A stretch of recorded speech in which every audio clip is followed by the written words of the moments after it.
Kahapon po kasi nag-celebrate o nagdiwang ng kanyang kaarawan si Vice President Sara Ilang Duterte. taon na May siya? 31. Hindi ko alam kung ilang taon na Ay, siya. 40 i-google plus. ko ngayon. 'Di ba? 48 years old. Pero ito po, merong pagbate si Undersecretary Claire Castro para kay VP Sara. Panoorin po natin. Nung nakaraang Pasko ay binanggit niya na hindi niya babatian ang Pangulo sa kanyang ng maligayang Pasko dahil hindi daw niya alam kung magbabago ang attitude kung babatiin niya ng maligayang Pasko. Pero hindi po tayo ganyan. So naghanda po tayo ng isang mensahe para kay VP Sara. Happy birthday, VP Sara.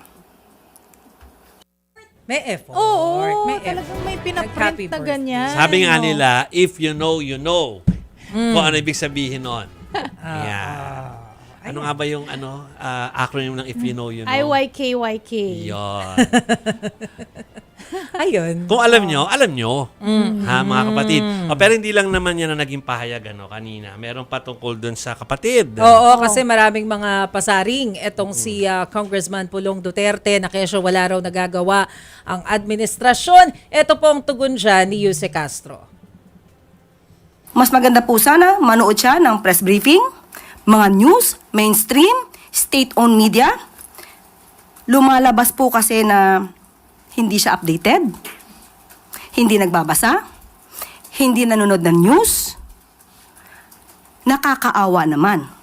Nabubuhay sa dilim, nabubuhay sa fake news, nabubuhay sa sariling imahinasyon. Oh, may sagot pa. Kasi di ba Okay. nabanggit din na kung hindi dahil kay VP Sara, hindi naman mauupo sa Malacanang si Pangulong Marcos. Pero sabi nga ng Malacanang, uniteam nga eh. Ito po yung sabi ni Undersecretary Castro. Uniteam sila.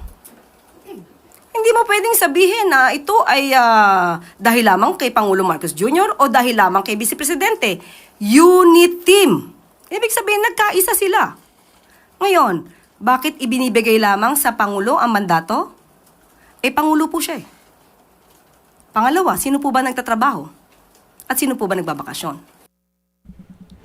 Ay, ang mga Okay. statement. Yes, yes. Okay. So tomorrow tuloy-tuloy tayo ha, hindi pa po tapos ang Senate serye.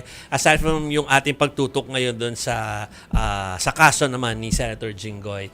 Bukas po 'yan sa lahat po ng news channels ng Kapatid Network, One News, One PH, saka News 5 po at True FM. Mga kapatid,